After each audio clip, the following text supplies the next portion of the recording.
વડોદરા શહેરમાં ગોત્રી સ્મશાન પાસે એક મહિલા રોડ ક્રોસ કરી રહી હતી। આ દરમિયાન એક કાર ચાલકે ટક્કર મારતા સારવાર દરમિયાન આ મહિલાનું મોત થયું છે। ગઈકાલે સાંજના સમયે ગોત્રી વિસ્તારના સ્મશાન પાસે રોડ ક્રોસ કરી રહેલ અમૃતા પ્રજાપતિ ઉંમર વર્ષ 50 આ મહિલાને એક ચાલકે ટક્કર મારીને કાર નીચે કચડી નાખી હતી, જેમાં મહિલાને શારીરિક ગંભીર ઇજાઓ પહોંચવાથી સારવાર માટે ગોત્રી હોસ્પિટલમાં દાખલ કરવામાં આવ્યા હતા, જ્યાં ફરજ પરના તબીબે આ મહિલાને મૃત જાહેર કરી અકસ્માત મોતના બનાવ સંદર્ભે કાયદેસરની કાર્યવાહી હાથ ધરવા માટે પોલીસને જાણ કરી હતી।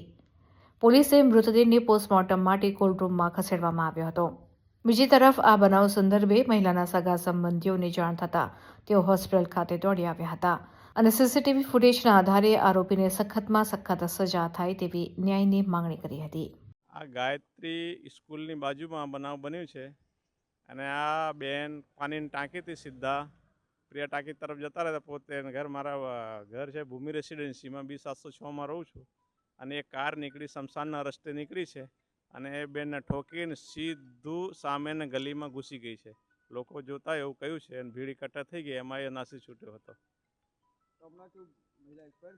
હા, મહિલા 2 કલાક પછી એક્સપાયર થઈ, અહીં TB હોસ્પિટલ લાયા।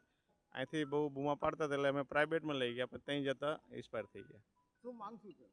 કશું નહીં માંગ હમણાં તો કંઈ પ્રોસિજર થાય તો પછી ખબર પડે કે શું છે। પેલે પકડાય જેને એક્સિડન્ટ કર્યું છે એને કોઈ ખબર નહીં કઈ છે। સ્વિફ્ટ ડિઝાયર કાર છે એટલું ખબર છે, પીળા કલરનો નંબર પ્લેટ છે પણ નંબર ખબર નહીં। એ પાણી ટાંકીથી નીકળ્યા હતા, એ ડ્યુટીથી આવતા હતા, એ શમશાન રસ્તે જે છે ત્યાં બનાવ બન્યું છે। કઈ રીતે બનાવ બન્યો? એ ત્યાંથી રિક્ષાથી ઉતરીને પેદલ આવતા હતા, એ બાજુથી કોઈ 4 વ્હીલર ગાડી આવતી હતી, પીળા નંબર પ્લેટની હતી, એને અથડાઈને એ જતી રહી ફાસ્ટ।